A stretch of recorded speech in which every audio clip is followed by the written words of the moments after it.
कृतं येन तस्मै गुरवे गौरचन्द्राय राधिकाय तदालय कृष्णाय कृष्णभक्ताय तद्भक्ताय नमो नमः। हरे कृष्ण। स्वागत है सभी का, हार्दिक अभिनंदन है। अंशिका माता का भी स्वागत है मायापुर से वापस आने पर। जो कुछ भी गुरु वैष्णवों की दया से कहें, कृपा करके ध्यान से सुनिए। भगवत कृपा से हम 13वें अध्याय में प्रवेश कर चुके हैं और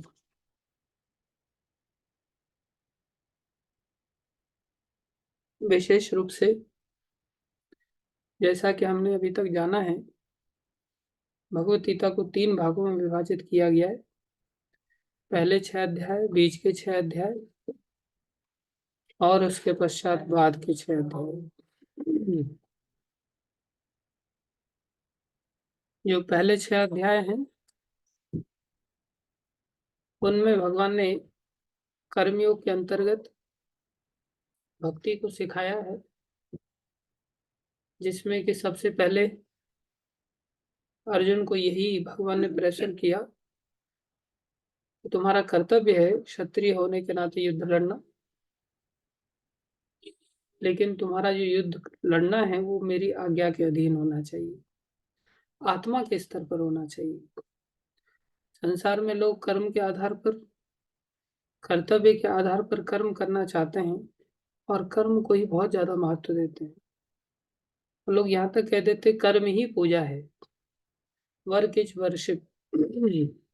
अच्छी बात है, लेकिन ये सिद्धांत वहां फेल हो जाता है जब कोई चोर ऐसा कहने लग जाए फिर तो मेरा चोरी का काम भी पूजा है। तो कोई व्यक्ति कसाई कहने लग जाए मेरा फिर कसाई का काम भी पूजा है। फिर कोई व्यक्ति गाली देने वाला बोले मेरा गाली का काम भी पूजा है। तो कोई धोखा देने का काम करता बोले धोखा देना मेरा काम है, मेरा पूजा है वो।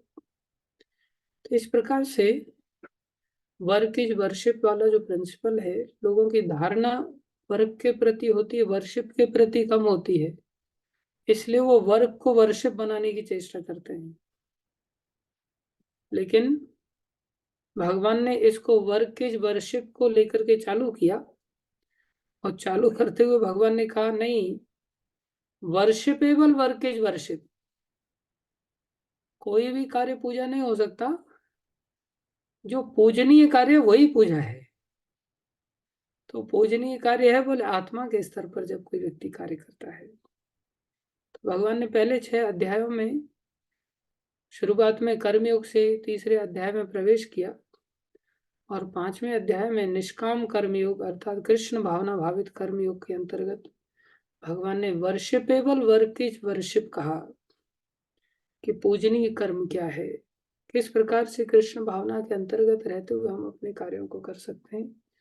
कुल मिलाकर के कर्मयोग के माध्यम से भक्ति कैसे की जाती है। बीच के 6 अध्याय में भगवान ने स्पष्ट भक्ति योग के ऊपर बल दिया, जिसको कि गुह्यतर ज्ञान कहते हैं। और उस गुह्यतर ज्ञान के अंतर्गत भगवान ने अर्जुन के प्रश्नों का उत्तर देते हुए सर्वश्रेष्ठ योग भक्ति योग को सिद्ध किया, जिसमें कि ध्यान योग का थोड़ा सा वर्णन 6वें अध्याय में भगवान ने किया था। उसके पश्चात 7वें 8वें अध्यायों में भगवान ने भक्ति योग की महिमा को स्थापित कर दिया और कहा कि भक्ति योग से बढ़कर और कुछ नहीं। उसके पश्चात भगवान ने गुह्यतम ज्ञान सिखाया, जिसमें भगवान का भक्तों के साथ संबंध कैसा होता है, भक्ति की क्रियाएं किस प्रकार से कोई व्यक्ति संपन्न कर सकता है। 9वें अध्याय के अंतर्गत भगवान ने स्पष्टता के साथ सिखाया। उन्हीं बातों को भगवान ने अपनी श्रद्धा पूर्वक भजन कैसे करना चाहिए, अपने ऐश्वर्य को भगवान ने प्रकट करते हुए 11वें अध्याय तक भगवान लेके 10वें और 11वें अध्याय में, और 12वें अध्याय में भगवान ने भक्ति योग को पालन करने वाले जो लोग हैं उनको ना केवल उन लोगों की श्रेष्ठत्व को स्थापित किया अर्जुन के प्रश्न के उत्तर देते हुए, अंत में भगवान ने इस प्रोसेस की फिर महिमा का गान किया कि प्रोसेस अपने आप में किस प्रकार से सर्वश्रेष्ठ है। तो भक्ति करनी चाहिए, लेकिन भक्ति को कैसे किया जा सकता है, उसके लिए दिव्य ज्ञान की कितनी आवश्यकता होती है। ज्ञान भी अपने आप में बहुत आवश्यक है। तो आगे के जो 6 अध्याय हैं, जिसमें 13वें अध्याय से लेकर के 18वें अध्याय का जो सिद्धांत है, उसमें भगवान ज्ञान योग को भक्ति का एक आधार बताते हैं, जिससे कि ज्ञान भक्ति की सेवा में किस प्रकार से लग जाए तो भक्ति को बढ़ा देता है, भक्ति को स्थापित कर देता है। इसकी महिमा इन 6 अध्याय में वर्णन करेंगे। कुल मिलाकर के कर्म योग, बीच में भक्ति योग और पीछे ज्ञान योग। ज्ञान योग के अंतर्गत भक्ति है, उधर कर्म योग के अंतर्गत भक्ति, और बीच में शुद्ध भक्ति है। तो अभी हम एकदम से शुद्ध भक्ति के स्तर पर तो जा नहीं सकते। कुछ लोग कर्म योग के माध्यम से भक्ति के अंदर प्रवेश करते हैं, तो कुछ लोग ज्ञान योग के माध्यम से भक्ति में प्रवेश करते हैं। बातें सिद्धांतिक रूप से वही हैं, बस उनको भगवान ने और थोड़ा एनालिटिकल वे में यहाँ पर 13वें अध्याय से सिखाया है। जैसे भगवान ने वहां पर शुरुआत में गीता सार के रूप में संक्षेप में बता दिया था, हम शरीर नहीं आत्मा है। अभी अर्जुन ने यहाँ पर प्रश्न किए हैं, अर्जुन उवाच, जिसमें कि बहुत बेसिक कंसेप्ट से भगवान लेकर के जा रहे हैं और विस्तार से लेकर के जा रहे हैं। अर्जुन के द्वारा 6 प्रश्न कराए गए। प्रकृतिम पुरुषम चैव, अर्जुन उवाच, प्रकृतिम पुरुषम चैव क्षेत्रम क्षेत्रज्ञमेव च एतत् वेदितुम इच्छामि ज्ञानम ज्ञेयम च केशव। पहले श्लोक में 6 बातों को लेकर प्रश्न किया। हे कृष्ण, मैं प्रकृति एवं पुरुष, क्षेत्र एवं क्षेत्रज्ञ तथा ज्ञान एवं ज्ञेय के विषय में जानने का इच्छुक हूँ। एतत् वेदितुम इच्छामि, मेरी ऐसी इच्छा है कि आप कृपा करके ज्ञानम ज्ञेयम, ज्ञान और ज्ञेय क्या है, प्रकृतिम पुरुषम, प्रकृति किसको कहते हैं, पुरुष किसको कहते हैं, क्षेत्रम क्षेत्रज्ञम, क्षेत्र और क्षेत्रज्ञ में क्या अंतर है। भगवान ने उत्तर दिया, श्री भगवान उवाच, दूसरे श्लोक से ही भगवान ने तुरंत उत्तर देना चालू किया और 7वें श्लोक तक भगवान ने थोड़ा क्षेत्र क्षेत्रज्ञ को विस्तार से बताया। भगवान ने कहा, श्री भगवान उवाच, इदम शरीरम कौन्तेय क्षेत्रम इति अभिधीयते एतद्यो वेत्तिं तं प्राहु क्षेत्रज्ञ इति तद्विदः। श्री भगवान ने कहा, हे कुंती पुत्र, यह शरीर क्षेत्र कहलाता है। हम लोगों का शरीर क्षेत्र है और इस क्षेत्र को जानने वाला क्षेत्रज्ञ है। कल हम चर्चा कर चुके हैं, जिस प्रकार से किसान को खेत दिया जाता है और उस खेत में कल्टीवेशन करके अपना जीविका निर्वाह करता है।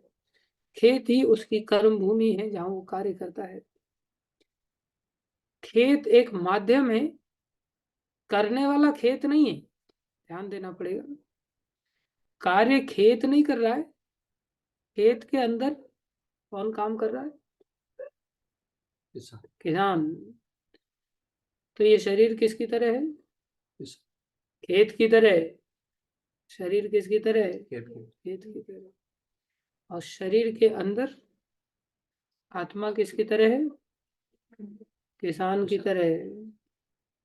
तो जैसे खेत में किसान काम करता है, ऐसे ही इस शरीर में आत्मा रूपी किसान काम करता है, व्यक्ति काम करता है।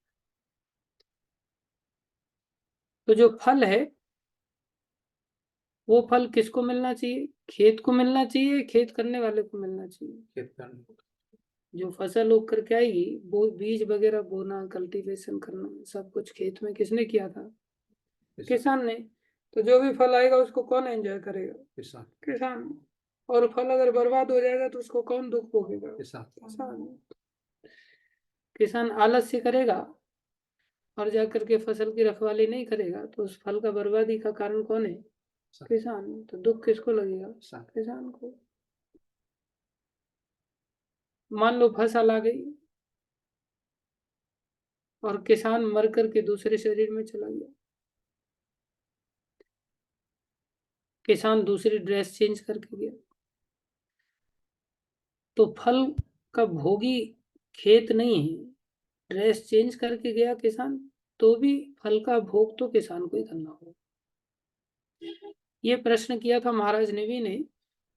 जो लोग इस सिद्धांत को नहीं जानते नहीं है, वो लोग कंफ्यूज हो जाते हैं कि व्यक्ति ने काम और शरीर से किया, और सुख दुख उसको कई बार अगले जन्म में मिलता है, दूसरे शरीर में मिलता है। ये तो न्याय नहीं है, तो अन्याय है। जिस शरीर से काम किया हो उसी शरीर में उसको सुख दुख की प्राप्ति होनी चाहिए। तो ये शरीर से काम किया या शरीर में काम किया? शरीर से। शरीर में, शरीर से नहीं। काम करने वाला आत्मा है, काम करने वाला आत्मा है, आत्मा से कार्य हुआ, शरीर से नहीं। काम किसान से हुआ या खेत से हुआ? किसान से। तो आत्मा से कार्य हुआ या शरीर से कार्य हुआ? आत्मा। आत्मा से। तो फल का भोग करने वाला शरीर होना चाहिए, आत्मा होनी चाहिए? आत्मा होनी चाहिए। तो आत्मा इस शरीर को छोड़ करके चली भी जाए तो शरीर ने थोड़ी कार्य किया, आत्मा ने कार्य किया, तो फल उसके पीछे पीछे जाएगा कि नहीं जाएगा? ऐसा नहीं कि फल इस शरीर के लिए रह जाएगा, शरीर तो कुछ करता ही नहीं, शरीर तो डेड है। जैसे कपड़ा कुछ नहीं करता, ऐसे ही जैसे कपड़ा शरीर ने पहना हुआ है तो शरीर अंदर क्रियाशील दिखाई देता, ऊपर कपड़ा कुछ नहीं करता, लेकिन फिर भी ऊपर से दिखता है, कपड़ा भी हिलता डुलता। ऐसे ही मुख्य रूप से कार्य करने वाली आत्मा है, और आत्मा के माध्यम से हम क्या करते हैं? शरीर में काम करते हैं। समझ आ रहा है कि ऊपर से जा रहा है? इसलिए फल का भोक्ता कौन होगा? आत्मा। इसलिए आत्मा जहां जहां जाएगा वहां वहां फल उसके पीछे आ जाएगा, उसके अकाउंट। तो भगवान यहाँ कह रहे हैं शरीर क्षेत्र है, और इस क्षेत्र को जानने वाला क्षेत्रज्ञ, अर्थात जानने वाला कौन है? आत्मा। अब भगवान ने बताया क्षेत्रज्ञ कितने हैं? बोले ना केवल आत्मा क्षेत्रज्ञ है, आत्मा के साथ परमात्मा रूप में भी मैं बैठा रहता हूँ, जो सब खेतों के बारे में जानता है। जैसे किसान अपने खेत के बारे में जानता है, ऐसी सरकार भी खेत, हर किसान के बारे में जानती है कि हर किसान का खेत कहाँ पर है, रिकॉर्ड में मेंटेन्ड है। इसलिए कोई किसान अपने खेत के बारे में भूल जाता है तो सरकार के पास जाता है कि मेरा खेत ढूंढ के दो, कौन सी जगह पर है। किसान के खेत को फिर वो नक्शे से ढूंढ करके लेखपाल वगैरह देते। तो जैसे सरकार जानती है, इसी प्रकार से भगवान सबके हृदय को जानते हैं, और उन भगवान को भक्त लोग अपने हृदय में रखते हैं। इसलिए भक्त जाते हैं कि दूसरे के मन में क्या चल रहा है जानते।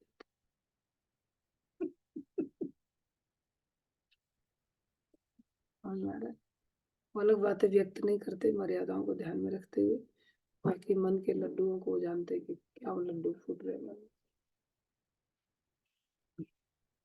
इसलिए भक्त भगवान के तरह ही सक्षमशाली होते हैं। थोड़ा सा उनको फोकस करना पड़ता है, भगवान को फोकस भी नहीं करना पड़ता। भगवान तो सबके हृदय में बैठ करके जानते ही रहते हैं। इसलिए भगवान कहते हैं क्षेत्रज्ञम चापि माम विद्धि। अर्जुन, मुझे भी क्षेत्रज्ञ मानना, ऐसा मत सोच लेना कि तुम ही जानते हो। इस बात को जो जानता है ना,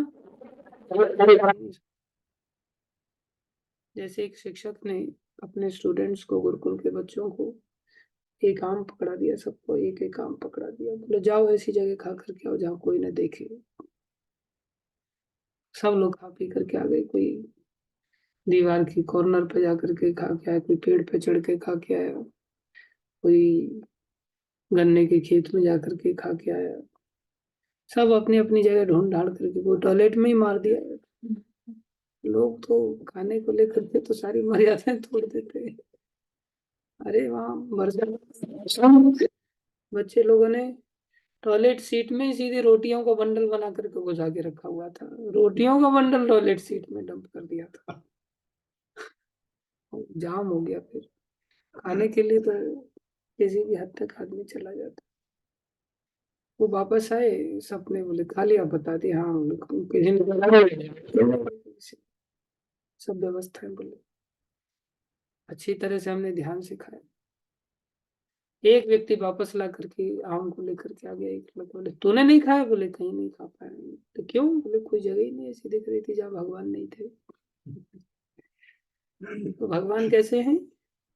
क्षेत्रज्ञ है। अर्जुन को भगवान के क्षेत्रज्ञम चापि माम विद्धि सर्व क्षेत्रेषु भारत। अर्जुन, मैं सबके क्षेत्र को जानने वाला। हो सकता है भगवान सबके क्षेत्र के रूप में शरीर क्या है? शरीर क्या है? क्षेत्र, खेत है। तो हो सकता है भगवान सबके शरीरों को जानते हैं। तो ऐसी जगह खाओ ना फिर जहां कोई शरीर ही ना हो।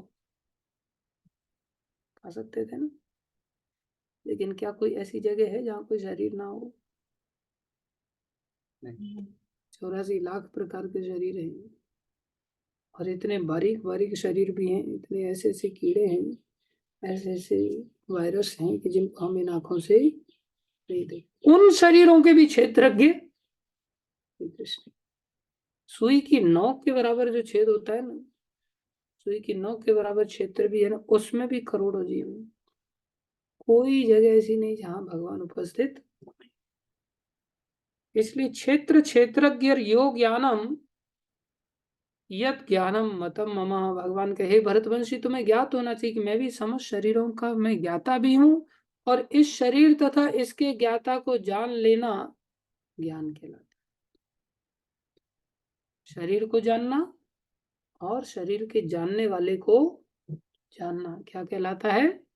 ज्ञान कहलाता है। ज्ञान ये नहीं कहलाता कि हमने पीएचडी कर ली, हम डॉक्टर बन गए। नहीं, कल हमने वर्ल्ड वार की घटना बताई थी।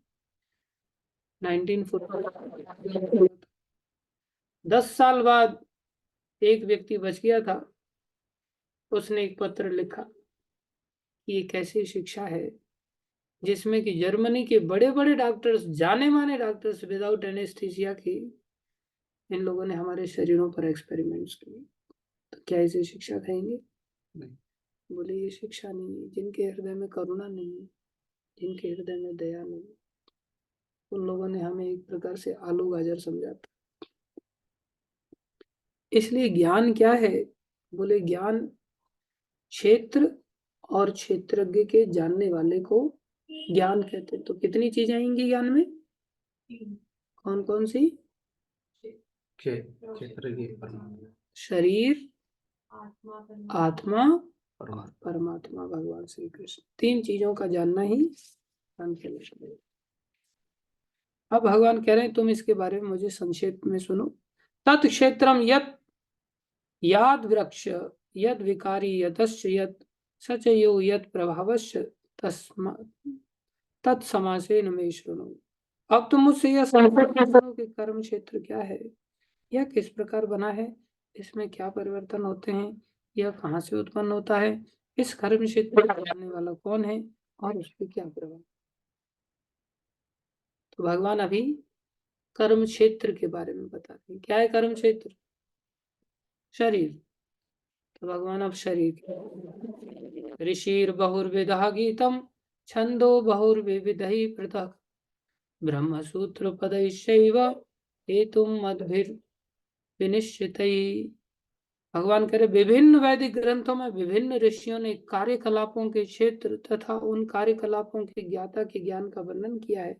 इसे विशेष रूप से वेदांत सूत्र में कार्य कारण के समस्त तर्क समेत प्रस्तुत किया गया है। वेदांत सूत्र इन बातों को बड़ी विस्तार से समझाता है। क्या समझाता है? पंचभूतानि अहंकारो बुद्धिर अव्यक्तमेव च इंद्रियाणि दशैकं च पंचचेन्द्रिय गोचरः इच्छा द्वेष सुखम दुखम संघात चेतना धृति एतत् क्षेत्रम समासेन सविकारम उदाहृतम। भगवान ने बताया कुल मिलाकर के जो शरीर है, ये शरीर 24 तत्वों से बना। कितने? 24 तत्वों से। पहले बताया पंचभूत, पंच महाभूत। क्या बताया? पंच महाभूत कितने होते हैं? कौन कौन से?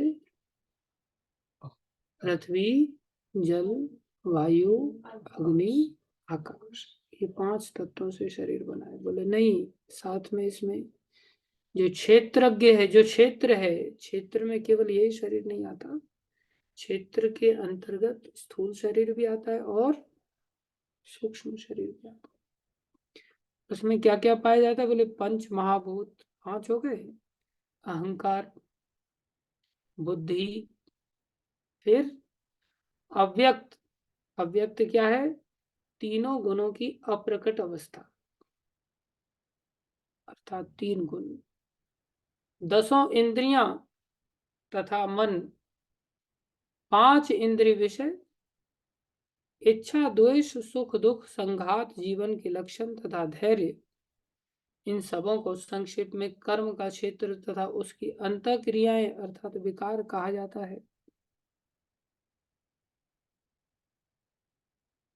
प्रभुपाद जी यहाँ पर बता रहे हैं, पहले तो पृथ्वी, जल, अग्नि, वायु, आकाश, ये 5 महाभूत हैं। फिर अहंकार, बुद्धि तथा तीनों गुणों की अव्यक्त अवस्था आती है। इसके पश्चात 5 ज्ञानेंद्रियां हैं। लोगों को पता ही नहीं कुछ। एक बालक 12वीं कक्षा में पढ़ रहा है, काफी इंटेलिजेंट है। मैंने उसको पूछा कितनी इंद्रियां हैं? बोले 56। 56, 64, 64, 101, 101, 108, 108, मारूंगा थप्पड़। बोले 50। ऊपर जा रहा है, कभी नीचे जा रहा है, उसको पता ही नहीं इंद्रियां कितनी है। बड़े बड़े लोगों को नहीं पता है इंद्रियां, लोग बता देते बस, हाँ नाक कान वगैरह ये इंद्रियां, लेकिन है कितनी पता ही नहीं, कौन सी इंद्रिय का क्या कार्य है पता ही नहीं। 5 ज्ञानेंद्रियां हैं और 5 कर्म इंद्रिया। 5 ज्ञानेंद्रियां कौन सी हैं? कॉमन सेंस है, जिनसे ज्ञान प्राप्त होता है। ज्ञान किस चीज का प्राप्त होता है? आंख से रूप का ज्ञान प्राप्त होता है। सामने वाला काला है, गोरा है, मोटा है, पतला है, ये सब ज्ञान किससे प्राप्त होता है? आंख से रूप का ज्ञान मिलता है। कानों से शब्द का ज्ञान मिलता है, कौन हमें प्रभु जी कह रहा है, कौन हमें अपशब्दों से संबोधित कर रहा है। क्या हुआ भाई? ठीक है बस।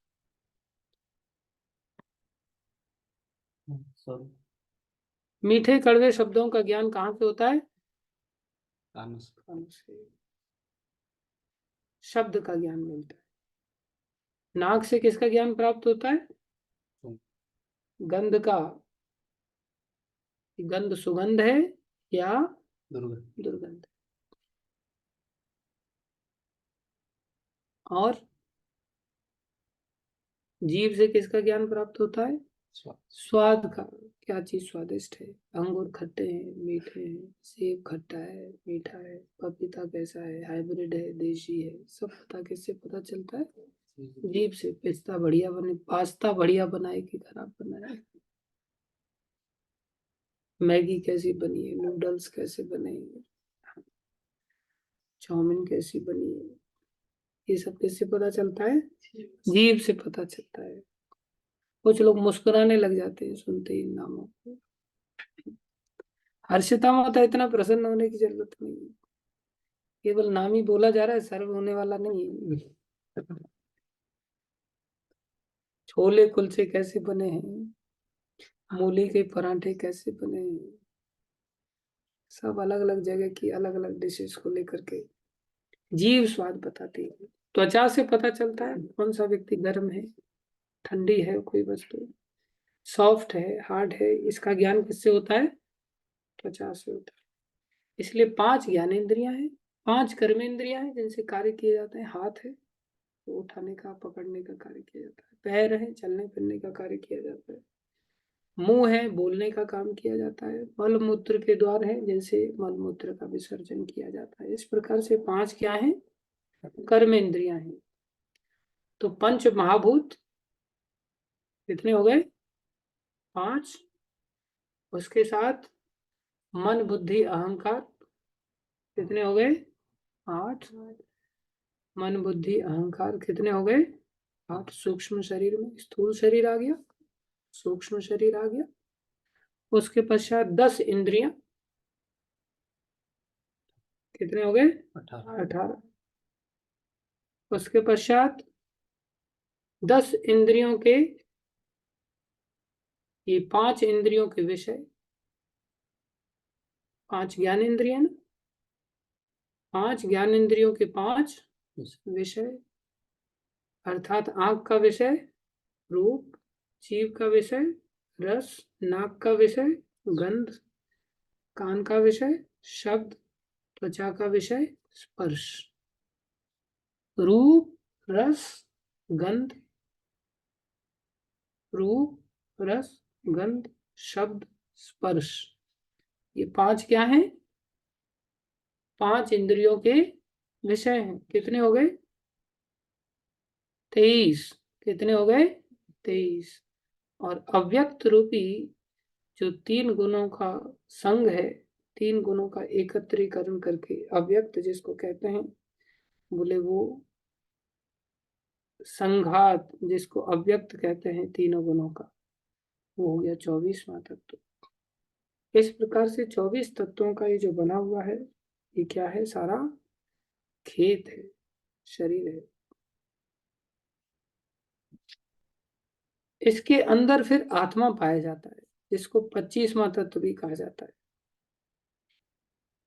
प्रभुपाद जी लिखते हैं, जो व्यक्ति इन 24 तत्वों को उनके विकारों समेत जानना चाहता है, उसे विस्तार से दर्शन का अध्ययन करना चाहिए। तात्पर्य में प्रभुपाद जी यहाँ पर वर्णन कर रहे हैं। इस प्रकार से 24 तत्व पाए जाते हैं, जिससे ये शरीर बनता है। अब किसी को पता है आजकल की शिक्षा प्रणाली में कि 24 तत्व कौन कौन से होते हैं, इनका क्या फंक्शन होता है? किसी को नहीं पता। बस मोटे शरीर से बस मोटे स्तर पर कार्य करते रहते हैं। इसके पश्चात भगवान 8वें श्लोक से लेकर के 12वें श्लोक तक भगवान कह रहे हैं, इसे अगर कोई जानना चाहता है, भक्ति करना चाहता है शरीर के माध्यम से, तो उसको ज्ञान की बहुत आवश्यकता पड़ती है। ज्ञान ही उसको भक्ति में लगा सकता है। जैसे भक्ति की महिमा तो हमने सुन ली, लेकिन भक्ति में लगेंगे कैसे? बोले बिना ज्ञान के भक्ति में नहीं लग सकते। ज्ञान वाला व्यक्ति संसार की झमेलों में नहीं फंसेगा। वो समझ जाएगा कि भाई मेरे को गुरु जी का आदेश का पालन करना है, मेरे लिए यही सबसे बड़ी कल्याण की बात है। जिसमें 20 बिंदु यहाँ पर ज्ञान के बताएं कि ज्ञान कहते किसको है, 8वें श्लोक से लेकर के 12वें श्लोक तक। लेकिन इसमें 2 पॉइंट सबसे प्रमुख हैं। इसको अगर थोड़ा सा एक एसेंस के रूप में अगर समझने की हम सभी चेष्टा करें, तो इसको एक उदाहरण से सहजता से समझ सकते हैं।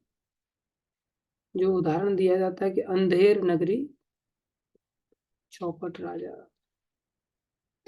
अंधेर नगरी चौपट राजा। आगे आगे क्या है? आगे क्या है? आगे क्या है? टकासिर भाजी टकासिर खाजा।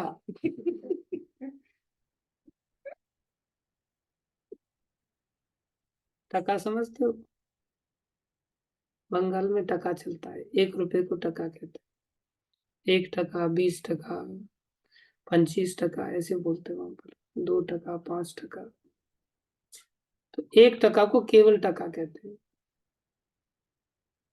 तो एक नगर देखा जहां गुरु और चेला जा रहे थे। कुछ लोगों ने ऐसा भी वर्णन किया कि शायद गोरखनाथ जी जा रहे थे अपने चेले के साथ। हो सकता है मैं ही जा रहा था अपने गुरु जी के साथ में। क्या दिखाई दिया? एक नगर दिखाई दिया जिसका नाम था अंधेर नगरी। कौन सी नगरी? अंधेर। अंधेर नगरी, जहाँ अंधेरा था एक प्रकार से। तो अंदर घुसे तो वहां मार्केट लगी हुई थी। मार्केट लगी हुई थी तो वहां देखा भाजी पाला, जिसको भाजी समझते, सब्जी वगैरह। पूछा ये पालक क्या रेट है? बोले टका शेर। करेला क्या? बोले टका शेर। आलू क्या? बोले टका शेर। टमाटर क्या? बोले टका शेर। शेर समझते हैं? किलो। तकरीबन 1 किलो के बराबर होता है शेर। पुराने समय में शेर में तुलाई होती थी, 5 शेर, 10 शेर ऐसे। 900 ग्राम के आसपास का एक शेर का वेट होता है। फिर पूछा कि भाई आम क्या है? बोले टका सेर। आम का रेट कितना है? टका सेर। पालक का रेट टका सेर। टमाटर का रेट टका सेर। मिर्ची का रेट टका सेर। बोले मावा क्या रेट है? बोले टका सेर। खाजा समझते हैं? बंगाल में उड़ीसा में खाजा मिलता है बढ़िया एकदम मिठाई। बोले खाजा क्या रेट है? बोले टका सेर। तो वहां कहावत पड़ गई उस नगर की, अंधेर नगरी चौपट राजा। चौपट राजा। राजा का नाम क्या था? चौपट। और वहां का मार्केट रेट क्या थे वस्तुओं के? टका सेर। टका सेर भाजी, टका सेर खाजा। टका सेर खाजा। मतलब हर वस्तु आपको यहाँ जो कुछ भी दिख रही है, खुरचन भी टका सेर, पेड़ा भी टका सेर, दूध भी टका सेर, रबड़ी भी टका सेर, सब हल्दीराम की मिठाइयाँ टका सेर, सब टका सेर मिल रहा था। तो जो शिष्य था, नहीं था, मेरा जैसा शिष्य उसमें लेकर के एकदम से बड़ा प्रभावित हो, गुरुदेव यहाँ तो बड़ा बढ़िया हिसाब किताब है, ऐसा साम्राज्य संसार में कहाँ देखने को, इतना सस्ता। देखो यहाँ खुरचन भी 1 रुपए में, यहाँ पर मिठाई भी 1 रुपए में, दही भी 1 रुपए में, आम भी 1 रुपए में, चीकू भी 1 रुपए के 1 किलो। यहाँ हर चीज 1 रुपए में 1 किलो मिलती है। पालक भी 1 रुपए में 1 किलो मिलता है। टमाटर भी 1 किलो में 1 रुपए। जैसे होता है सेल लगी रहती है ना, हर चीज 10 रुपया, तो बहुत सारे लोग चले जाते हैं अपने जैसे लोग, चलो चलो चलो।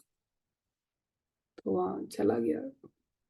गुरु जी बोले भैया टकासेर भाजी टकासेर खाजा तो तेरे को दिखाई दे रहा है, इससे पहले वाली जो लाइन है अंधेर नगरी, यहाँ न्याय व्यवस्था ठीक नहीं है। अंधेर नगरी है, अंधेरे में तीर चलते हैं यहाँ, इसलिए यहाँ रहना उचित नहीं। इस दुकान पर जाना अच्छी बात नहीं। इसलिए यहाँ मत रहो। बोले गुरुदेव यहीं बैठ के भजन कर लूंगा मैं। आपको जाना है तो जाइए, आपको अंधेर नगरी समझ लग रही होगी, यहाँ तो अंधेर नगरी थोड़ी है, ये तो बड़ी सुंदर व्यवस्था है। आप इनमें व्यवस्थाएं क्यों नहीं देख रहे हैं? देखो तो सही सिस्टम कितना, इन्होंने सब्सिडी कितनी दे रखी है बड़ी बड़ी कीमती चीजों पर, कि जिसके चलते पालक के भाव में बोले पेड़ा मिल रहा है, पालक के भाव में रसगुल्ला मिल रहा है, पालक के भाव में छोले कुलचे मिल रहे हैं, सब चीज पालक के भाव में मिल रही है। कितना अच्छा है। गुरु जी बोले जैसी तेरी इच्छा भैया। तो जैसे गुरु महाराज से हम लोग परमिशन मांगते तो महाराज कहते भाई परमिशन तो नहीं है, बाकी जैसी तेरी इच्छा, क्या कर सकते हैं, तुमने जब ठान ही लिया जैसा करना चाहता है तो तू वैसा ही करेगा, जैसी तेरी इच्छा। लेकिन गुरु जी कई बार ये भी बोल देते ध्यान कर लेना कभी जरूरत पड़े तो हमारे। गुरु जी ने ऐसे ही बोल दिया कि कभी आवश्यकता पड़े तो फिर याद कर लेना। तो एक दिन खाते खाते तो इसका शरीर भूल गया, क्यों सब टका शेर वाला हिसाब किताब था। खूब रबड़ी मारी, खूब खाजा खाए, खूब छोले कुलचे मारे, शरीर एकदम भूल करके एकदम बढ़िया हो गया, खट्टा खट्टा हो गया। तो एक दिन खाजा खा ही रहा था, इतनी देर में 2 सैनिक आ गए फांसी का फंदा लेकर के, और इसको पकड़ करके, ये ठीक लग रहा है, ये ठीक है, इसका साइज बराबर है, चलो इसको उठा के ले चलो। वो पूछने लगे अरे, बोले मेरे को कहाँ ले जा रहे हो भाई? बोले तेरा गले का साइज और हमारे फंदे का साइज बिल्कुल मैच कर रहा है। बोले फांसी देने के लिए लेकर के चलो। बोले मेरा कसूर क्या है? बोले तो महाराज से पूछना, तो हमसे क्या पूछ रहा है? अरे तुम लोग मेरे को उठा के ले, बोले हमें आदेश मिला है, तो लेकर के पहुंच गए।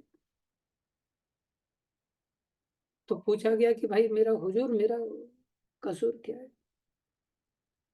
तो बोले इसको सारी घटना बताई जाए। तो सारी घटना बताई जाने लगी। तो घटना में बताया गया कि एक दीवार एक पड़िया के ऊपर गिर पड़ी। तो जिस किसान की पड़िया, पड़िया समझते हैं?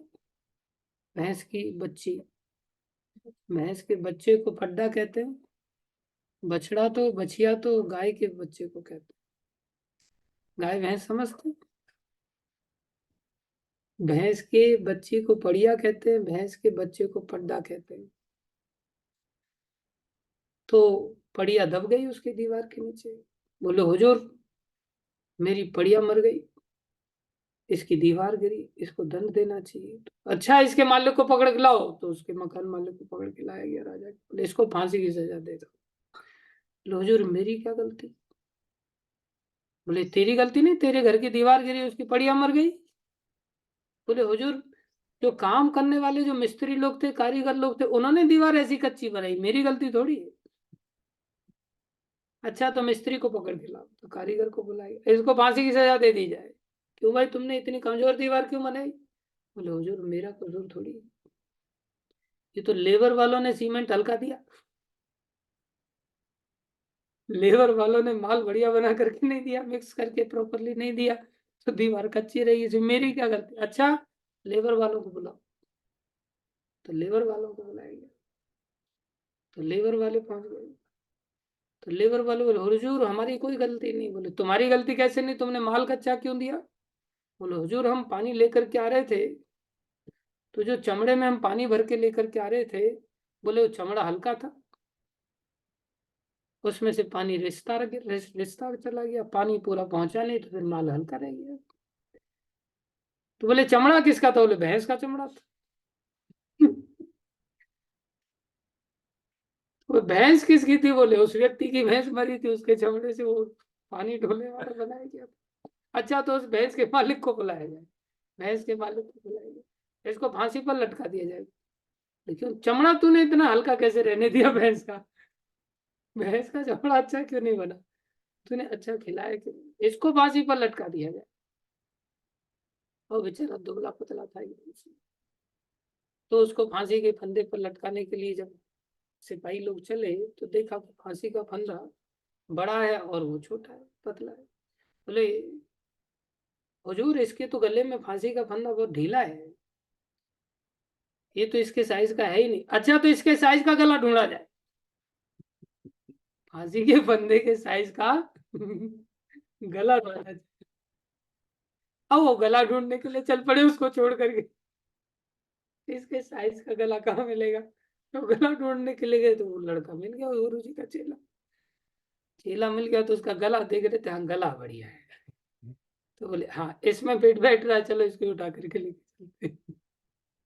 अब बोला इसको लटका दो भाई, मिल गया है तो।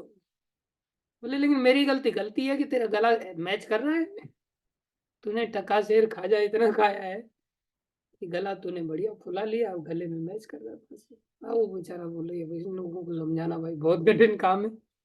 गुरु जी का ध्यान करने लग गया, गुरु जी प्रकट हो गए।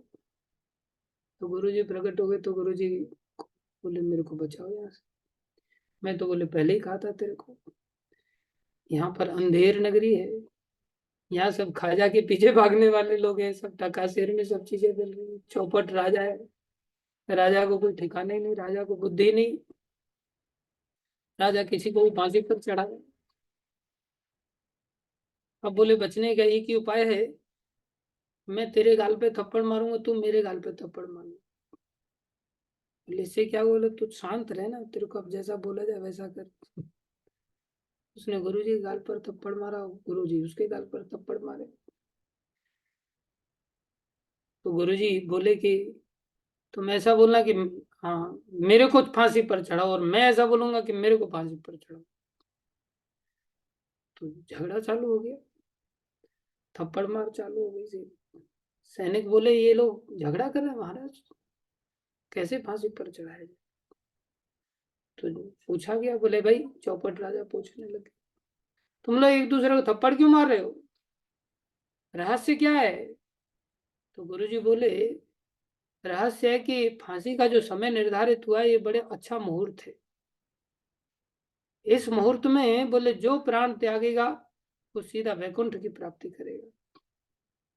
इस कारण से बोले गुरुजी झगड़ा करने के, अरे मूर्ख तेरे गुरु हमें, पहले वैकुंठ जाने का अधिकार हमारा है। चेला कह रहा है कि मैंने सब शिक्षा आपकी ग्रहण की है, इसलिए पहले वैकुंठ जाने का अधिकार मेरा, इसलिए लोग आप आपस में थप्पड़ मार। इतना सुनते ही चौपट राजा बोला अरे हम इस देश के राजा हैं, वैकुंठ जाने का अधिकार सबसे पहले हमारा है, फांसी हमें लगाई जाए। सैनिकों ने फांसी पर चढ़ाने के लिए राजा के गले में फंदा लगा दिया, और राजा वास्तव में चौपट हो गया, मर गया बेचारा। गुरु जी बोले अब निकलो यहाँ से अंधेर नगरी से। ज्यादा देर यहाँ नगरी में रहना अच्छी बात नहीं, मरना पड़ेगा। ये जो संसार है जिसमें हम सभी रह रहे हैं, हम सभी चौपट राजाओं के अंतर्गत अच्छे दिन आएंगे, जैसे मोदी जी कहते हैं एक दिन अच्छे अच्छे दिन संसार में क्या आएंगे। इस संसार में तो पहले से लेबल लगा हुआ है, मृत्यु लोग। बचाने वाले कौन है? भगवान बचाने वाले हैं। मृत्यु संसार सागर भगवान ने घोषित की। किसको बचाते हैं भगवान? क्या श्लोक है? श्लोक कौन सा है? मृत्यु संसार सागरात वाला। पहले 10 श्लोक याद है ना? 12वें अध्याय का।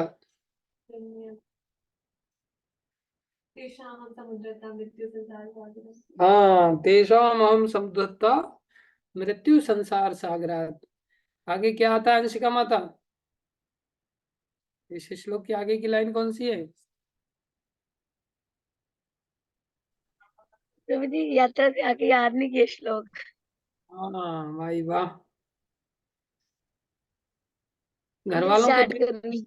याद कर लेते कम से कम। हाँ जी, घर वालों को देख के चले जाते, वो याद कर लेते फिर। आपका काम किसी को तो देना था ना। घर वाले सो रहे होंगे। मृत्यु संसार सागरात भवामी न चिरात पार्थ। भगवान कह रहे हैं मैं बहुत जल्दी मृत्यु संसार से उद्धार कर देता हूँ। इसी प्रकार से भगवान के जो भक्त हैं, जो गुरुजन हैं, वो उद्धार करके लेकर के चले जाते हैं। इसलिए ज्ञान का बिंदु क्या है?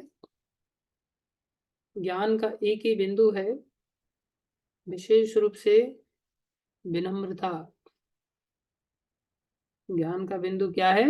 विनम्रता। सबसे पहले क्या होनी चाहिए? विनम्रता होनी चाहिए। शिष्य में अगर विनम्रता होती तो गुरु जी के साथ पहले ही चला जाता कि नहीं चला जाता।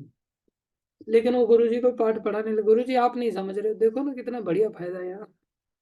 वो फायदा देख रहा है, टका सिर भाजी टका सिर खा जा, अंधेर नगरी चौपट रहा।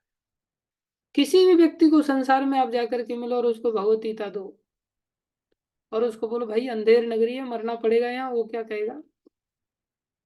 अरे यहाँ का फायदा तो देखो, कितने सस्ते में फ्लैट मिल रहा है। 4 साल में 2 साल में दूनी हो जाएगी यहाँ की कीमत। यहाँ जमीन देखो, टका शेर के रेट में मिल रही है। बोले जमीन लेने में बहुत फायदा है। और जब मौत सामने आकर के खड़ी हो जाती है तब देखता है इतना टका शेर भाजी काम आ रही है, न टका शेर खाजा काम आ रहा है। संसार में उसको केवल और केवल मृत्यु नरक में लेकर के जाने वाली है। लेकिन तब समय बीत चुका होता है। गुरु जी समझा रहे हैं, लेकिन विनम्रता का अभाव। मैक्सिमम हम लोगों के जीवन में हम देखें, विनम्रता है क्या? विनम्रता है ही नहीं। 2 चीजों को ज्ञान कहा जाता है। एक तो विशेष रूप से विनम्रता हो, और दूसरा हो, उसको कहते हैं भक्ति। दूसरा क्या होना चाहिए? भक्ति, अर्थात भजन होना चाहिए। ये नहीं कि विनम्रता से प्रणाम किए जा रहे हैं लेकिन गुरु जी कुछ करने के लिए करेंगे कुछ नहीं। तो ये 2 चीजों का अभाव सर्वत्र पाया जाता है, इसलिए हम भक्ति में आगे नहीं बढ़ सकते। इसलिए 12 श्लोकों में वैसे 20 बिंदु दिए, जिसमें सबसे पहला दिया है अमानित्वम। सबसे पहला बिंदु कौन सा है? अमानित्वम। विनम्रता होनी चाहिए।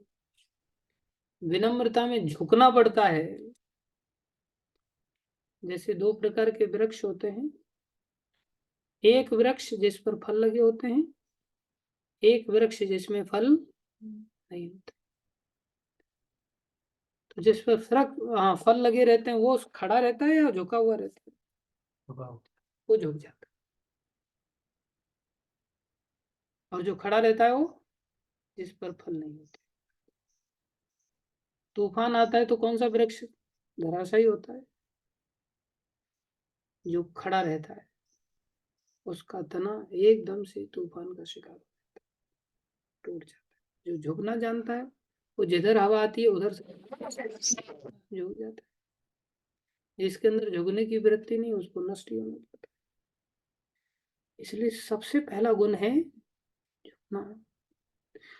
वैष्णवता में तो इतना झुकना होता है कि हमारी गलती ना हो वो भी गलती मान तो लेना। भी गलती मान लेना।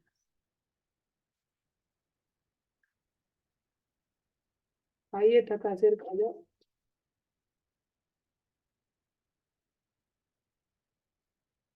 बोले सबसे पहला गुण है अमानित्वम। अमानित्व मतलब विनम्रता होनी चाहिए। अगर विनम्रता कोई लाभ नहीं प्राप्त होगा। अनेकों शास्त्रों में ऐसे उदाहरण आते हैं जहां विनम्रता का ऐसा परिचय दिया। भगवान के अवतार हैं पृथ्वी महाराज, भगवान के अवतार। गलती इंद्रदेव का है, लेकिन विनम्रता के कारण अपनी जिद को छोड़ दिया किसने? पृथ्वी महाराज ने। और भगवान साक्षात रूप से प्रकट हुए केवल विनम्रता। जो इसके अंदर विनम्रता है वास्तव में उसी के पास कुछ फल है। जिसके अंदर विनम्रता नहीं है उसके पास कुछ भी नहीं है, जीवन व्यर्थ है। इसलिए भगवान यहाँ पर 20 बिंदु बता रहे। अमानित्वम, अधम्बित्वम, अहिंसा, क्षांति, आचार्योपासनम, शौचम, स्थैर्यम, आत्मविनिग्रह, इंद्रियार्थेषु वैराग्यम, अनहंकारेव च, जन्म मृत्यु जरा व्याधि दुख दोषानुदर्शनम, असक्तिर्न विश्वंगः पुत्रदारगृहादिषु, नित्यं च समचित्तित्वम्, इष्टानिष्टोपपत्तिषु, मयि चानन्ययोगेन भक्तिरव्यभिचारिणी। यहाँ ये वाली लाइन आई, भक्तिरव्यभिचारिणी। अर्थात अगर किसी के जीवन में भक्ति है, कैसी भक्ति है? अव्यभिचारिणी। व्यभिचारिणी भक्ति किसको कहते हैं? आज भगवान के, हाँ, किसी देवता की शरणागत हो गए, कल दूसरे देवता को शरणागत हो गए भगवान को छोड़ करके। इस प्रकार से कभी किसी की भक्ति, कभी किसी की भक्ति, ये व्यभिचारी भक्ति है। अव्यभिचारिणी भक्ति, विभक्त देश सेवित्वम, अरतिर्जन संसदि, अध्यात्म ज्ञान नित्यत्वम, तत्व ज्ञानार्थ दर्शनम, एतज् ज्ञानम इति प्रोक्तम, अज्ञानम यदतो अन्यथा। क्या कह रहे हैं भगवान? अनुवाद में सभी लोग ध्यान से सुने। पहला लक्षण है विनम्रता, दंभहीनता, अहिंसा, सहिष्णुता, सरलता, प्रामाणिक गुरु के पास जाना, पवित्रता, स्थिरता, आत्म संयम, इंद्रिय तृप्ति के विषयों का परित्याग, अहंकार का अभाव, जन्म मृत्यु, वृद्धावस्था तथा रोग के दोषों की अनुभूति, वैराग्य, संतान, स्त्री, घर तथा अन्य वस्तुओं की ममता से मुक्ति, अच्छी तथा बुरी घटनाओं के प्रति संभाव, मेरे प्रति निरंतर अनन्य भक्ति, एकांत स्थान में रहने की इच्छा, जन समूह से विलगाव, आत्म साक्षात्कार की महत्ता को स्वीकारना तथा परम सत्य की दार्शनिक खोज। ये 20 पॉइंट हैं। कितने हैं? 20। अब इनको अपने अंदर झांक करके देखें हम कि इनमें से क्या क्या हमारे अंदर। पहला क्या है? विनम्रता। दूसरा है दंभहीनता। दंभहीनता मतलब, विनम्रता किसको कहते हैं? आज्ञा पालन की वृत्ति आ जाए। दंभहीनता किसको कहते हैं? जिसमें दिखावा ना हो। दंभ मतलब दिखावा। अहिंसा किसको कहते हैं? जो हिंसा ना करता हो। हिंसा किसको कहते हैं? लड़ाई झगड़ा ही नहीं है हिंसा। नहीं, भक्ति को ना देना। किसी को अगर हम भक्ति नहीं दे रहे हैं वो हिंसा ही कर रहे हैं, क्योंकि अंत में वो नरक में जा रहा है हमारी वजह से दुख में ही जाने वाला है। अहिंसा क्या है? बोले भक्ति का प्रचार। ऐसा नहीं कि हम किसी को गाली नहीं दे रहे हैं, किसी को मारपीट नहीं कर रहे, हम बड़े अहिंसावादी नहीं। वास्तविक अहिंसा क्या है? वास्तविक अहिंसा है कि हम दूसरों के प्रति भक्ति का दान करना सीखें। सहिष्णुता अर्थात सहनशीलता होनी चाहिए। सरलता, प्रभुपाद जी इन सब बातों को बड़े विस्तार से समझाते हैं। सरल ऐसा होना चाहिए कि अंदर और बाहर और ऐसा नहीं होना चाहिए। सरल ऐसा चोर आजा पूछे कि कीमती वस्तु कहाँ रखी, यहाँ रखी हुई है, ले जाओ। अपने दुश्मन को भी छुपाने योग्य बात को बता सके, उसको कहते हैं सरल, निष्कपट। कितने हो गए? 5। छठवां, प्रामाणिक गुरु के पास जाना। विनम्रता, दंभहीनता, हिंसा, सहिष्णुता, सरलता, 5 हुए। छठवां है प्रामाणिक गुरु के पास जाना। बोले प्रामाणिक गुरु के पास जाना ये भी ज्ञान है। 7वां है पवित्रता। पवित्रता होनी चाहिए अंदर की और बाहर की, जिसमें कि व्यक्ति कभी लघु शंका जाए तो कम से कम 4 बार कुल्ला करना चाहिए। दीर्घ शंका जाए, शौचालय जाए तो कम से कम 8 बार कुल्ला करना चाहिए। दंत धावन करे, दांत साफ करे तो कम से कम 16 बार कुल्ला करना चाहिए। और भोजन करे तो भोजन के बाद 32 बार कुल्ला करना चाहिए। एक कण भी मुंह के अंदर किसी अन्न का बचना नहीं चाहिए, इसलिए इतने ज्यादा बार कुल्ला करने के लिए कहा। उससे क्या होगा कि आपका मुंह उच्चिष्ट नहीं रहेगा, झूठा नहीं रहेगा। एक कण भी बचा हुआ अंदर साफ नहीं हुआ, इसका मतलब झूठा मुंह है, और झूठे मुंह में भूत प्रेत आदि प्रवेश कर जाते हैं। पवित्रता इतनी सहज नहीं है। आजकल तो आदमी खा करके बोले नहीं कुछ कुल्ला नहीं करेंगे, क्यों? क्योंकि टेस्ट चला जाएगा, टेस्ट बना रहना चाहिए लंबे समय तक। इतना कुल्ले का प्रधान विधान बनाया गया। किसी को ज्ञान है इन सब ज्ञान के बिंदुओं का? पवित्रता कितने हो गए? 7।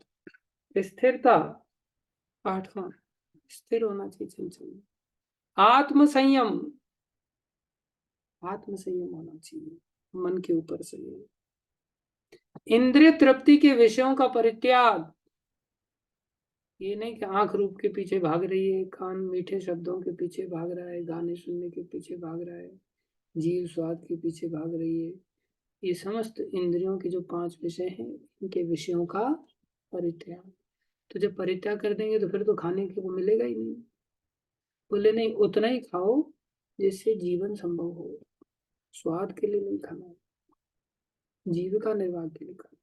कितने हो गए? 10 हो गए। अहंकार का अभाव कितने हो गए? 11। अहंकार का अभाव, अहंकार नहीं होना चाहिए। जन्म, मृत्यु, वृद्धावस्था तथा रोग के दोषों की अनुभूति, अनुभूति होनी चाहिए। जन्म की, मरण की, मृत्यु, रोग वगैरह। हॉस्पिटल में जाकर के इसको रियलाइज करने की चेष्टा करनी चाहिए कि यहाँ कितने रोग हैं संसार में, लोग मर रहे हैं, लोग बुढ़ापे को प्राप्त हो रहे हैं। जन्म, मृत्यु, जरा व्याधि, इसको देखना चाहिए। कितने हो गए? 12। वैराग्य कितने हो गए? 13। संतान, स्त्री, घर तथा अन्य वस्तुओं की ममता से मुक्ति, संतान से कोई आसक्ति नहीं रखें, स्त्री से कोई आसक्ति नहीं रखें, घर से कोई आसक्ति नहीं रखें। अन्य वस्तुएं भी आ गई, गाड़ी घोड़ा वगैरह सब आ गया, घड़ी घंटा सब आ गया, मोबाइल भी आ गया उसमें। हाँ, इन सब की आसक्ति से मुक्ति। ये नहीं कि मेरी पॉकेट में पैसा पड़ा हुआ है, मेरा बैंक बैलेंस बराबर चल रहा है, और पेटीएम चल रहा है, एटीएम चल रहा है, में क्या क्या चल रहा है। कितने हो गए? 14। अच्छी तथा बुरी घटनाओं के प्रति संभाव, किसी ने गाली दिया तो भी कोई दिक्कत नहीं, किसी ने प्रशंसा किया तब भी कोई प्रसन्नता नहीं। कोई घर में जिंदा हो, ठीक है यार, जिंदा हो गए तो कौन सी नई बात है, अनादिकाल से लोग जिंदा होते रहे आ रहे हैं, जन्म लेते आ रहे हैं। कोई मर गया कोई बात नहीं, मरना तो बोले यही सच है, जाना चाहिए। संभाव कितने हो गए? 15। मेरे प्रति निरंतर अनन्य भक्ति, ये सबसे महत्वपूर्ण बिंदु है। मेरे प्रति निरंतर अनन्य भक्ति। कितने हो गए? 16। एकांत स्थान में रहने की इच्छा। ये नहीं कि बस यहाँ तो कोई आता ही नहीं है, ये कैसा मंदिर है, भीड़ भाड़ वाला मंदिर होना चाहिए। बोले नहीं, आए तो ठीक, नहीं आए तो ठीक। ये नहीं, कोई काम ही नहीं मेरे पास, क्या करूं मैं पक रहा हूँ, मैं बोर हो रहा हूँ। अरे इतना जप करो, शांति से बैठ कर अध्ययन करो, लिटरेचर पढ़ो लिखो, अकेले बैठ करके हारमोनियम से कीर्तन करने लग जाओ। संसारी लोगों की संगति में बिल्कुल मत रहो। हमें संसार की संगति में अच्छा लगता है। जो भक्त होते हैं वो लोग ऐसा नहीं करते, एकांत स्थान में रहने की इच्छा होती है। जन समूह से विलगाव, अर्थात संसारी संगति में। कितने हो गए? 18। आत्म साक्षात्कार की महत्ता को स्वीकारना। आत्म साक्षात्कार की महिमा कितनी ज्यादा है, हम तो नोट साक्षात्कार की महिमा जानते हैं बस। घोर अज्ञानी। और ये पता नहीं किसके चलते यमदूतों का साक्षात्कार होगा फिर। कामी क्रोधी लोभी तीनों के लिए हाईवे एक्सप्रेस बना रहता है, जिसमें टोल टैक्स भी नहीं भरना पड़ता, सीधा नरक का द्वार है काम क्रोध और लोभ। इसलिए व्यक्ति को आत्म साक्षात्कार की महत्ता को स्वीकार करना चाहिए। और 20वां है परम सत्य की दार्शनिक खोज। खाली अंधविश्वास के रूप में भगवान की खोज नहीं करनी चाहिए, दार्शनिक खोज करनी चाहिए। दर्शन करने का जो सिद्धांत है उसको स्वीकार करना चाहिए। एक दर्शन होता है आंखों से, एक दर्शन होता है आंखों से। कानों से श्रवण करते हुए दार्शनिक खोज को अपनाना चाहिए। भगवान की खोज नहीं, भगवान की दार्शनिक खोज। दार्शनिक खोज जिसमें कि हम भगवान को कानों से श्रवण करके भगवान को समझने की चेष्टा। इस प्रकार इन 20 बातें जहाँ है भगवान को एकदम ज्ञानम। हे अर्जुन, ये सब ज्ञान है। इति प्रोक्तम, इसको ज्ञान कहते हैं। अज्ञानम यद तो अन्यथा, इन 20 पॉइंट के अतिरिक्त जो कुछ भी है वो सब अज्ञान है। अब बताओ, जितने भी पढ़े लिखे डिग्री होल्डर्स है उनके पास इनमें से कितनी चीजें पाई जाती है? सबसे पहला चीज नष्ट होता है संसारी पढ़ाई लिखाई को पढ़ने के बाद, वो है विनम्रता। व्यक्ति की चाल ढाल बदल जाती है, व्यक्ति अलग तौर में चलता है, अलग अंदाज में चलता है। उसको तो मैं किसी के सामने क्यों झुकूं? इसका मतलब उसने अज्ञान ग्रहण किया है, उसने ज्ञान ग्रहण किया ही नहीं। बोले इन 20 में से अगर कोई व्यक्ति 2 चीजों पर फोकस कर लेता है, पहला विनम्रता, दूसरा निरंतर भक्ति। दूसरा क्या? निरंतर भक्ति, अनन्य भक्ति, अव्यभिचारिणी भक्ति। बोले 2 चीजें अगर आ जाएं तो अपने आप बाकी सबसे ये आ जाएंगी। अलग से 18 चीजों के लिए प्रयास नहीं करना पड़ेगा, सब कुछ अपने आप प्राप्त हो जाएगा। इसको ज्ञान बोलते हैं। तो उसको आप सब लोग तात्पर्य को जरूर समझना। और आपको जो श्लोक याद करने हैं 5 इस अध्याय में, वो यही 5 श्लोक हैं। 8, 9, 10, 11, 12, ये 5 के 5 श्लोक सब लोगों ने याद कर ले। ठीक है, धन्यवाद सभी भक्तों का धैर्यपूर्वक श्रवण करने के लिए। इसके पश्चात अब आगे के श्लोकों को लेंगे। आशा करते हैं कि कुछ समझ में आ रहा होगा। अंधेर नगरी चौपट राजा से अगर बचना है, इन श्लोकों को जरूर स्वीकार करना पड़ेगा। टकासेर भाजी टकासेर खाजा। आदमी सोचता है घर में तो फ्री में, बोले भैंस का दूध मिल रहा है, फ्री में बहुत सेवा हो रही है, फ्री में नहीं हो रही है। फांसी का फंदा लटकने के लिए तैयार है। घर के लोग कितना बढ़िया खिला पिला करके व्यक्ति को बड़ा कर देते, बाद में अब इसको शादी का फंदा लटका दो भाई, और फिर व्यक्ति बेचारा राम नाम सत्य हो जाता है। बड़ा खतरनाक है। यस हंसिका माता जी, हर्षिता माता। हरे कृष्णा प्रभु जी, दंडवत प्रणाम। कृष्णा। प्रभु जी, मेरा प्रश्न था कि जैसे आपने बताया ना कि आत्मा मतलब आत्मा को सुख दुख भोगना पड़ता है, परंतु जब हमें किसी भी प्रकार का सुख या दुख आता है वो तो हमें बॉडी पे फील होता है ना।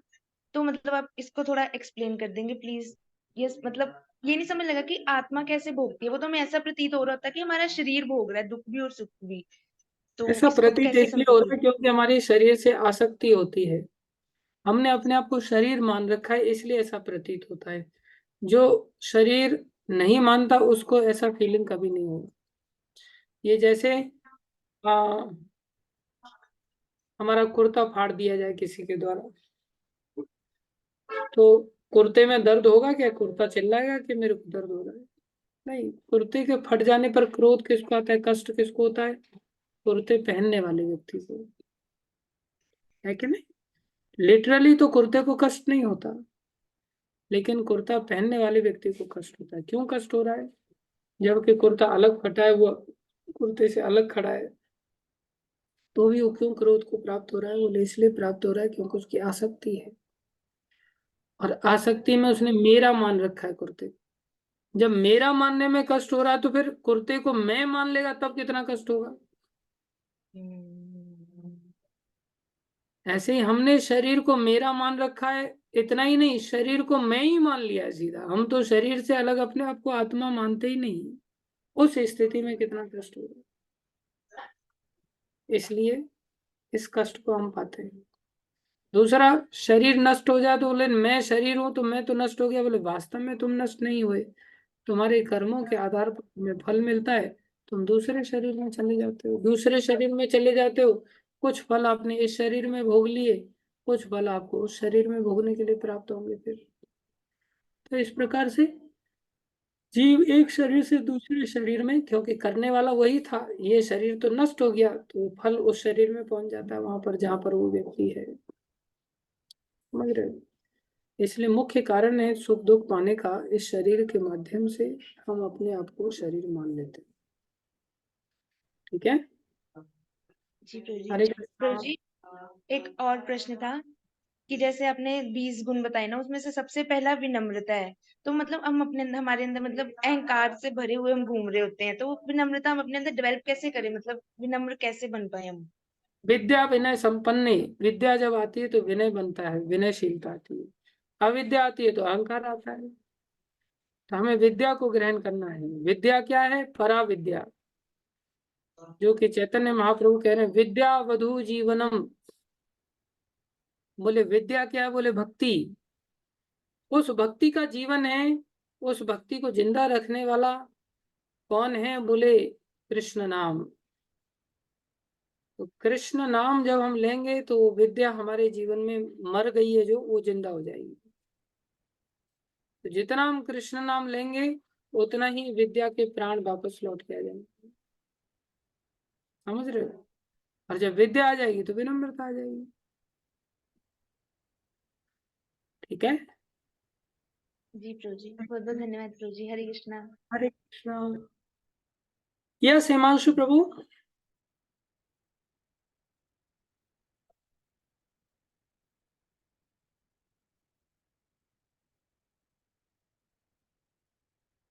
हरि बोल। प्रभु जी दंडवत प्रणाम। हरे कृष्णा। दंडवत। प्रभु जी जैसे आपने बताई है अभी विनम्रता वाला था, तो ये क्या बोलते हैं, पता कैसे करें कि विनम्रता आ भी रही है या नहीं? क्योंकि कुछ लोग तो दिखाते हैं ना खाली ऊपर ऊपर से कि हम तो इतने ऐसे हैं वैसे हैं, और अंदर तो सब वही होता है। हम्म। इसका मतलब जो व्यक्ति गुरु साधु शास्त्र के प्रति कितना समर्पित है, कितना आज्ञा का पालन कर रहा है, वही विनम्र है।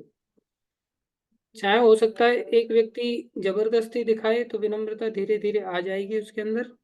शुरुआत में व्यक्ति जबरदस्ती दिखाता है, आगे चल करके उसके अंदर नेचुरली अगर डेवलप हो जाती है, नाम जपते जपते आराधना करते करते, तो फिर वो नेचुरली विनम्र माना जाता है उसको। बट लेकिन किंतु परंतु नहीं होना चाहिए आज्ञा पालन करने में। जब कोई ऐसा करता है तो विनम्र माना जाता है।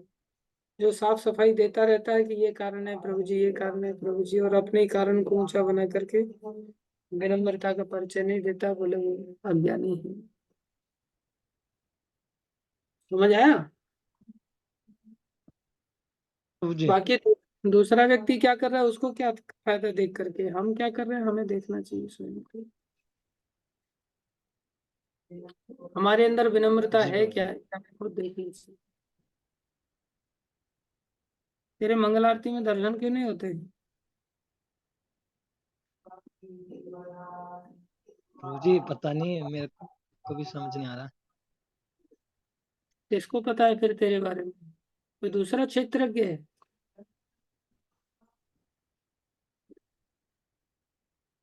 कल से मंगल आरती प्रभु आप जी जो ठीक है? आपकी इच्छा। अच्छा, मेरी इच्छा। कल से मंगल आरती पहुंच जाना, ठीक है? बोलता ही जी नहीं। प्रभु जी। हाँ। विनम्रता लानी है ना?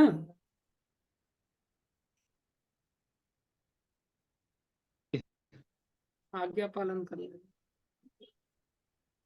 ठीक है?